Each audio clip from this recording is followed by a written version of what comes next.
우리가 지난 시간들에는 예수님의 낮아지심에 대해서 살펴보았습니다. 예수님이 성육신 하신 것 자체가 낮아지심이라고 그랬죠. 성육신으로부터 시작해서 예수님은 낮아지시기 시작하셨는데 예수님의 전생애가 낮아지심이었습니다. 예수님이 전생애로 고난받으셨고 특별히 십자가에서 지옥의 고통을 당하시고 죽으시기까지 낮아지셨지요. 하지만 하나님의 계획은 예수님이 낮아지심 안에 그대로 머무는 것이 아니라 한없이 높아지게 하시는 것이 하나님의 영원전의 계획이었어요. 그래서 십자가의 그 고통까지 죽음까지 낮아지신 주님은 이제 부활하심으로써 높아지기 시작하셨습니다. 그래서 부활은 높아짐의 시작이었어요. 예수님의 부활은 예수님께서 이전에 하셨던 모든 자신에 대한 말씀들이 참임을 증명하는 사건이었습니다. 기적 중에 기적이라는 말로도 부족한 사건이었어요.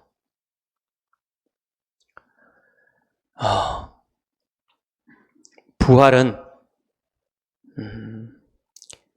기독교가 부활이 사실이냐 아니냐에 따라서, 역사적 사실이냐 아니냐에 따라서 서거나 무너지는 그런 사건이에요. 이만큼 중요한 사건은 기독교에 없다고 해도 과언이 아닙니다. 부활은 나사로가 다시 살아난 소생과는 다른 것입니다. 나사로는 살아났다가 어느 정도 살다가 또 다시 죽었지요. 그렇지만 예수님은 부활하신 이후로 다시 죽지 않으셨어요. 영원히 사시기 위해서 부활하신 것입니다. 그리고 예수님의 부활은 구약시대에 에녹이나 엘리야가 죽음을 보지 않고 승천하였죠. 그 죽음을 보지 않고 승천한 것과도 다릅니다. 주님은 죽으셨다가 다시 살아나셔서 부활 육체를 입으신 거예요. 그 부활한 육체를 입으시고 영원히 다시 죽지 않으시고 사신 것입니다. 그리고 그 부활한 육체로 승천하신 거예요. 그러니까 이전에 예수님의 부활 이전에 어떤 사람도 예수님과 같은 부활을 한 사람이 없어요. 그리고 예수님 이후에도 예수님이 다시 오실 때까지 그런 부활은 없을 것입니다. 그러니까 이 인간의 역사상 예수님의 부활은 유일한 것입니다.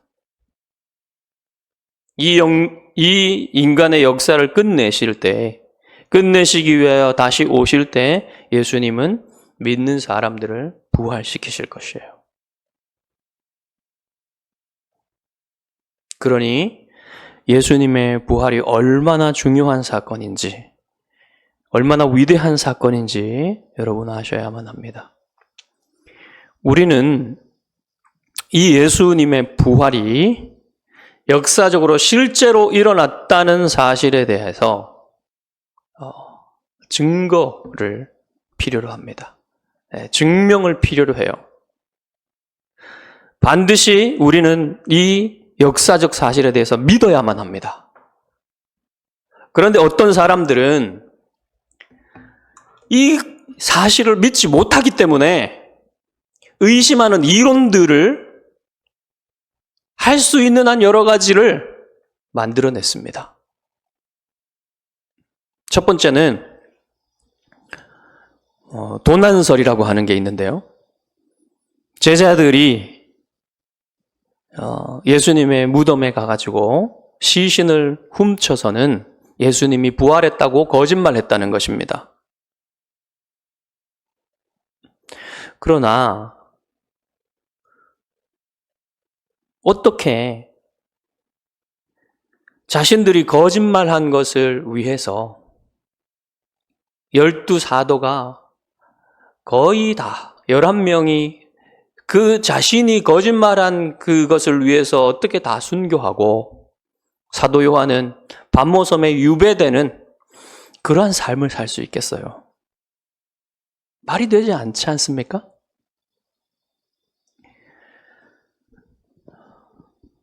그리고 그런 거짓된 종교를 어떻게 사람들이 계속해서 진실하게 믿으면서 앞으로 오는 교회들에서도 수많은 순교자들이 나올 수 있겠습니까? 두 번째 이론은 기절설입니다. 예수님이 진짜 죽은 것이 아니라 기절했는데 그 기절한 주님을 무덤에 묻었는데 예수님이 기절한 상태에서 일어나셔서 나오셨다. 이런 것이 기절설인데 이것도 말이 안 되죠. 로마 군병이 예수님이 십자가에 있으셨을 때 창으로 옆구리를 찔러서 주님의 몸에서 물과 피가 터져 나온 것을 우리는 보게 되었죠. 즉시 말이 안 된다는 것을 알 수가 있습니다. 그리고 환각설이 있는데요. 예수님의 제자들이 너무너무 심각한 스트레스 가운데 있어서 환각을 본 것이라는 얘기예요. 예수님이 진짜 죽은 것이 아니라. 그런데 환각이라는 것은요, 특정한 타입의 사람들만 경험을 해요. 그리고 특정한 시간과 특정한 장소에서만 경험하게 됩니다. 그리고 이 환각이 반복돼요. 계속 반복되고 또 점증됩니다. 강도가. 그리고 환각 상태에서는 대화를 나눌 수가 없어요. 환각 속에 있기 때문에. 그리고 환각 속에서는 물질적인 접촉이 있을 수가 없습니다. 그런데 여러분, 제자들이 예수님을 만난 것을 생각해 보십시오. 예수님과 대화하고 또 다른 제자들과 대화하고 예수님과 함께 음식도 먹고 그리고 여러 시간대에 여러 장소에서 만나지 않습니까? 또 특정한 타입의 사람들만이 아니라 수많은 사람들이 여러 제자들, 여러 사람들이 예수님을 만난 경험을 했어요. 부활하신 예수님을. 그리고 환각은요, 개별적인 한 사람 한 사람이 개별적으로 경험하지 모인 사람들이 그룹으로 경험하진 않아요. 그러나 예수님을 만난 사람들은 12제자들이 한꺼번에 만났고 또 500명 이상의 사람들이 한꺼번에 주님을 만났다고 증언합니다. 그러니 환각이 말이 안 되는 거예요. 환각설이라는 것은 말이 안 되는 겁니다. 이 외에도 여러 이론들이 있지만 즉시 반박할 수가 있어요. 그래서 이러한 예수님이 역사적으로 부활하시지 않았다는 말들은 다 쉽게 반박될 수 있는 이론들입니다. 그러면 주님이 실제로 부활하셨다는 사실을 증명하는 근거들이 있을 거 아닙니까? 그것들이 무엇일까요? 그 증거들에는 직접적인 증거가 있고요, 간접적인 증거가 있습니다. 직접적인 증거는 물증이라고 하죠. 물적 증거. 그 다음에 증언이라고 하죠. 본 사람들이 증언하는 것. 그 다음에 간접 증거도 있습니다. 간접 증거는 정황 증거입니다. 상황으로 미루어 보았을 때 그럴 것이다 라고 하는 거예요. 이런 것은 다 여러분 재판할 때 근거로 제시하는 것이죠. 그것과 똑같은 것입니다. 먼저 직접적인 증거, 첫 번째로 물적 증거입니다. 물증. 가장 큰 물적 증거는 빈 무덤이에요. 주님의 무덤이 비어 있었다는 겁니다. 보통 로마 군인 16명이 한조가 되어서 지켰어요. 그런데 16명이 다 잠들어 있었다. 그 말하는 게 말이 되겠습니까? 그러면 다 잠들어 있었던 사람들이 어떻게 도난당했다고 증언할 수 있겠어요? 잠들어 있는 사람들이 무슨 증인 능력이 있습니까? 그러면 잠들어 있지 않았다면 예수님의 제자들이 가서 그들과 싸워야 했을 것인데, 전투를 벌였어야 될 것인데, 설령 전투를 벌여서 이겼다고 하더라도 그 돌문을 굴려내고 시신을 가져다가 도망가야 될 거 아닙니까? 가지고 어디 가서 도망가가지고 그것을 숨기겠습니까? 곧바로 알려지고 로마 군대와 유대 당국자들이 샅샅이 조사할 거 아닙니까? 숨길 수가 없어요. 그런데 그 어느 곳에서도 예수님의 시신을 찾았다는 증거가 없어요. 그리고 예수님이 다른 곳에 묻혀 있었다는 증거가 없었습니다. 무덤은 비어 있었던 거예요. 이보다 더 확실한 물적 증거가 어디 있겠습니까? 그리고 직접 증거 두 번째는 부활하신 주님을 본 사람들의 증언이요. 신약 성경에 11번이나 기록되어 있어요. 여러분, 증인을 11번이나 될 수 있는 거. 그리고 그 증인들도 한두 명이 아니라 수많은 사람들이 증언했다면 그거 여러분 사실 아니겠습니까? 자, 증인들이 그 증언한 것들이 11번 기록되어 있는데 신약 성경에 제일 먼저 부활의 그날 새벽 이른 아침에 예루살렘 근처에서 예수님이 막달라 마리아를 만나 주신 거예요. 처음으로. 그리고 다른 여인들도 만나 주셨죠. 그리고 나서 부활하신 날 정오에는 엠마오로 가는 두 제자, 글로바와 다른 제자를 만나 주셔서 예수님 자신의 죽음과 부활에 대해서 성경을 풀어서 설명해 주셨죠. 그리고 나서 그날 오후에 베드로에게 나타나셨습니다. 그리고 그날 저녁에는 도마가 없는 11 제자들에게 나타나셨죠. 그리고 그 다음 주일에는 도마가 있는 11 제자에게 나타나셨습니다. 그리고 갈릴리로 가서 7 제자들에게 나타나 주셨고요. 또한 갈릴리 어떤 산에서 제자들을 만나 주셨죠. 그때에 갈릴리의 한 산에서 몇 명을 만나 주셨냐면 500명 이상의 형제들에게, 500명 이상의 사람들에게 나타나셨다 그랬어요. 그리고 나서 주님의 동생인 야고보에게 나타나셨다 그랬습니다. 그리고 감람산에서 11 제자를 만나 주시고 지상 사명을 주시면서 승천하셨죠. 그리고 나서 마지막으로 사도 바울을 만나 주셨습니다. 사도 바울이 다메섹으로 가는 길 위에서 이제 그리스도인들을 핍박하고 죽이려 가고 있는 그곳에서 예수님, 부활하신 예수님이 사도 바울을 만나 주시고 바울이 극적으로 변화되어서 이방인의 사도가 된 것입니다. 이렇게 많은 증거가 있어요. 이렇게 많은 증인들이 있어요. 예수님이 부활하셨다고 증언하는 증인들이 이렇게 많은 것입니다. 이것을 어떻게 아니라고 할 수 있겠습니까? 이렇게 많은 증인들이 있는데. 직접적인 증거뿐만 아니라 간접적인 증거도 있어요. 정황 증거. 상황상 미루어 볼 수 있는데, 첫 번째는 예수님이 죽으시기 전에 여러 번 내가 부활할 것을 말씀하셨습니다.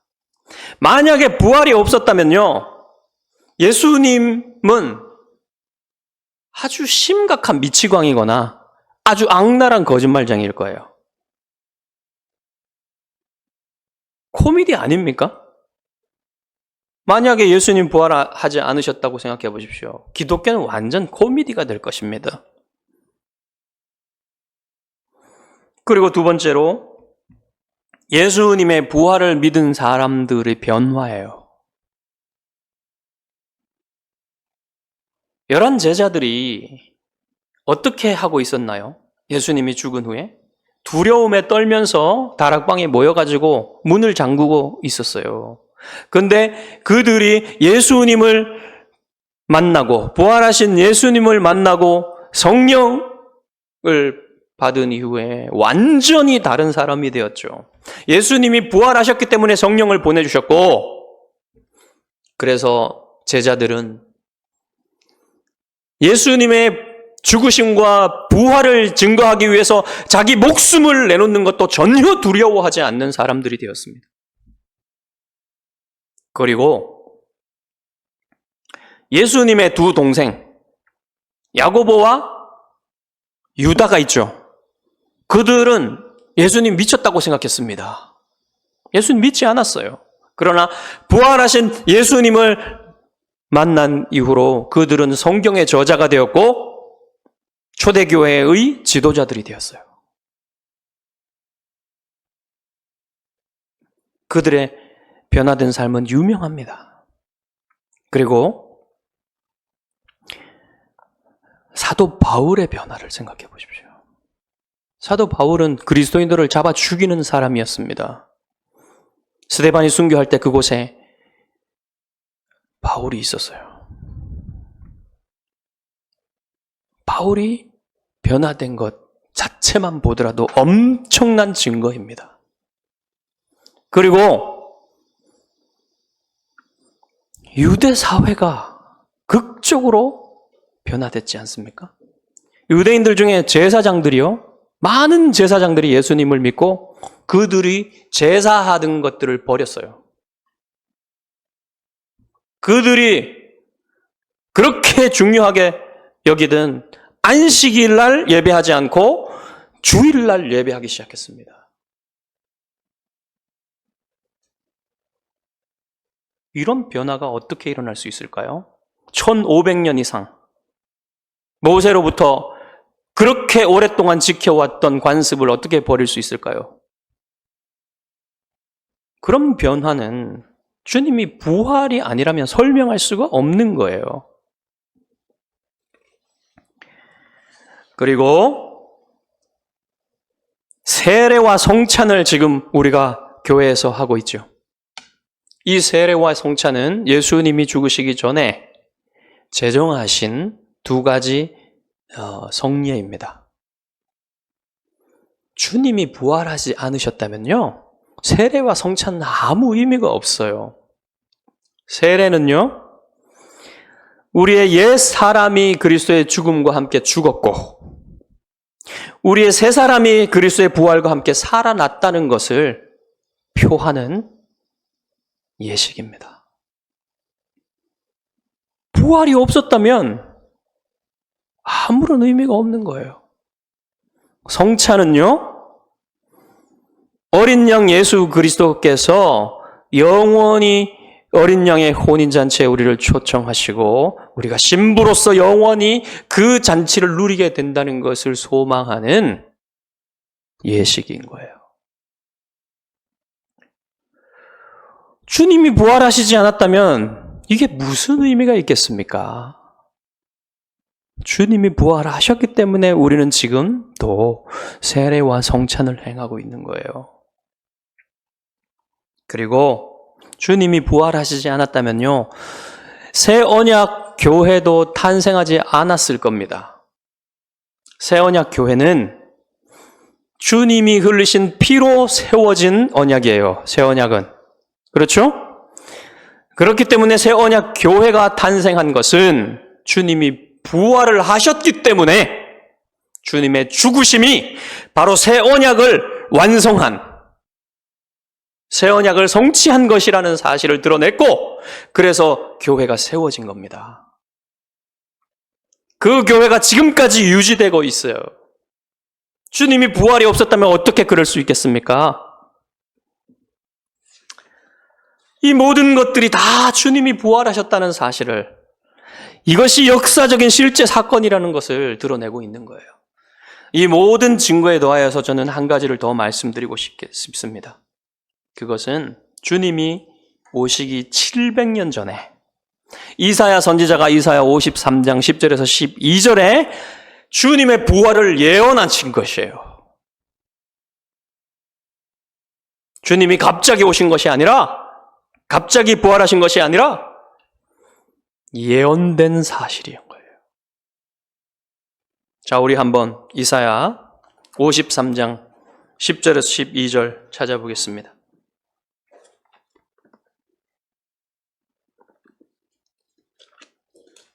이사야 53장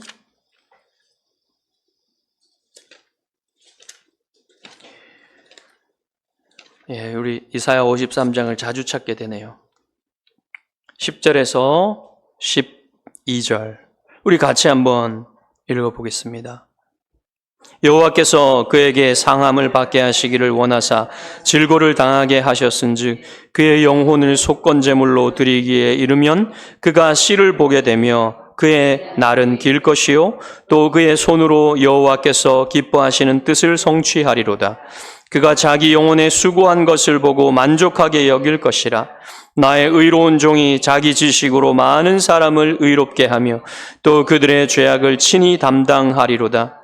그러므로 내가 그에게 존귀한 자와 함께 몫을 받게 하며 강한 자와 함께 탈취한 것을 나누게 하리니 이는 그가 자기 영혼을 버려 사망에 이르게 하며 범죄자 중 하나로 헤아림을 받았음이니라. 그러나 그가 많은 사람의 죄를 담당하며 범죄자를 위하여 기도하였느니라.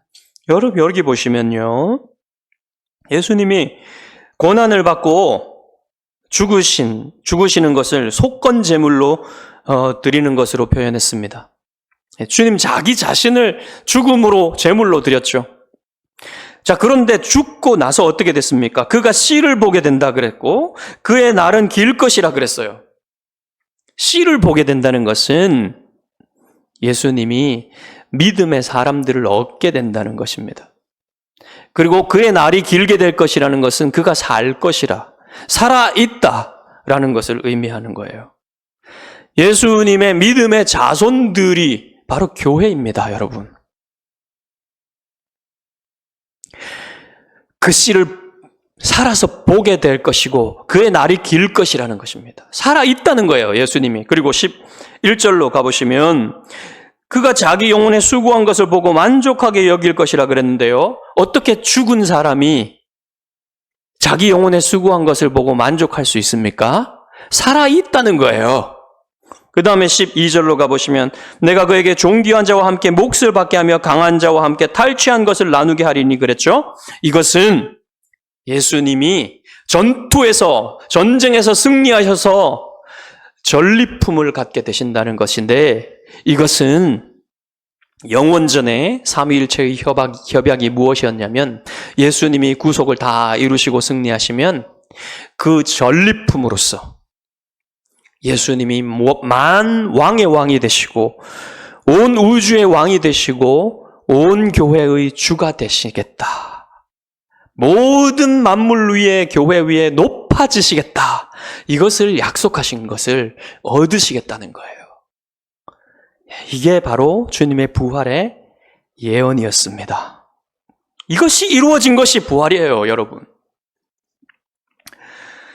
이렇게 구약 성경에도 예언된 것이 이루어진 놀라운 사건이 부활이란 말입니다.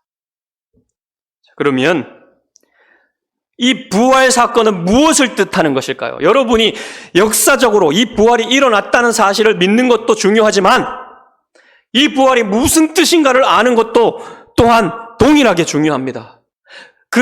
그것이 무슨 뜻인지 모르고 믿는 것은 반쪽짜리예요. 그 부활이 무슨 뜻인지를 정확히 아는 것이 여러분 중요합니다. 주님의 부활은 우선 주님이 죽으시기 전에 자신에 대해서 말한 모든 것들이 참임을 증거하는 사건이었어요. 주님은 자신이 하나님의 아들이라 그랬고요. 자신이 그리스도라고 메시아라고 말씀하셨고요. 자신의 죽음은 자기 죄 때문에 죽는 것이 아니라 아버지께서 주신 모든 자들을 위해서 대신 그들의 죄를 갚으시기 위해서 죽는 대속적인 죽음이었다는 사실을 주님이 부활하심으로써 분명하게 드러내셨다는 것입니다. 분명하게 증명하셨다는 거예요. 그래서 주님은 이렇게 낮아지셨다가 높아지신 거예요. 주님의 부활로 이게 증명된 것입니다. 그런데 이 주님의 부활은 주님 자신에게만 의미가 있는 것이 아니라 여러분에게도 너무너무 큰 의미가 있습니다. 여러분에게 엄청난 은혜예요. 주님의 부활은. 첫 번째로 무슨 은혜냐면 여러분을 살리기 위해서 주님이 죽으시고 부활하신 것입니다. 여러분을 살리기 위해. 여러분, 주님이 성육신하여 이 땅에 오신 것은 죽으시기 위해서 오셨어요. 그러나 주님은 그냥 단지 죽으시기 위해 오신 것이 아니라 죽으시고 부활하시기 위해 오셨습니다. 주님은 자기 죽음으로써 여러분의 죄와 여러분의 저주와 여러분의 심판을 무효케 하시고 부활하심으로써 여러분에게 생명을 주시기 위해서 오신 것입니다. 단지 죽으시기 위해 오신 게 아니에요. 부활하시고 여러분을 부활시키시기 위해서 오신 것입니다. 그래서 주님이 부활하셨기 때문에 여러분이 생명을 얻게 되신 거예요. 주님의 죽음은 여러분의 죽음을 죽이시고 주님의 부활은 여러분에게 생명을 주신 것입니다. 주님이 여러분 단지 여러분이 의롭다 하나님 앞에 의롭다 여김 받게 하시기 위해서만 오신 게 아니에요. 여러분이 의롭다 여김 받는 것은 무엇이냐면요. 하나님 앞에 설 수 있도록 하시는 것. 단지 이 땅에서 하나님 앞에 설 수 있고 하나님을 만날 수 있게 하는 그것만 위해서 오신 것이 아니라 부활을 하셔서 여러분이 그 부활의 생명의 능력이 여러분 안에서 역사하셔가지고 여러분이 실제로 거룩한 사람이 되고 실제로 의로운 사람이 되어서 여러분이 부활 생명의 능력으로 살게 하시기 위해서 오셨다는 거예요. 그것을 위해서 부활하셨다는 것입니다. 그러니까 부활 생명이 있는 사람은 부활의 능력으로 거룩하게 살고 의롭게 살게 된다는 것입니다. 그게 부활의 능력이에요.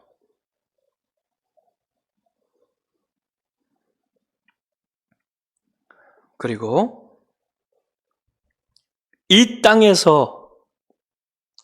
땅에서는 여러분이 누리는 영생이 완벽하지 않습니다.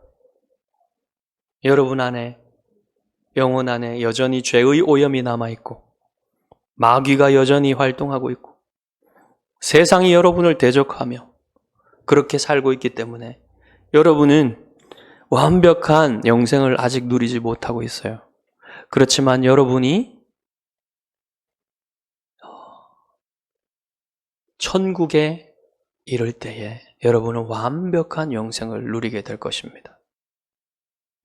여러분의 영혼에서는 모든 죄의 오염이 사라지고 제거되고 여러분은 주님이 입으신 것과 같은 부활체를 입게 되어서 그 몸을 가지고 그 영혼을 가지고 영원히 어린 양의 혼인잔치를 영원히 누리게 될 것입니다. 그것이 여러분이 누릴 영생이에요. 그 영생이 주님의 부활 때문에 여러분에게 주어졌다는 것입니다.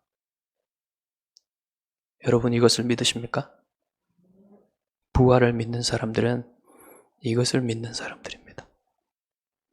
주님이 부활하신 이후에 주님은 승천하셔서 하나님 보좌 우편에 앉으셔서 우주와 교회를 다스리시면서 그 다스리심을 위해 약속하신 보혜사 성령을 보내주셨고 그 성령께서 모든 민족 가운데 교회를 탄생하게 하셨고 지금도 그 교회들과 온 우주를 다스리시고 계시면서 이제 다시 오실 날을 우리는 기다리고 있습니다. 여러분이 이 부활을 믿는다면 여러분은 부활의 능력으로 살고 여러분은 반드시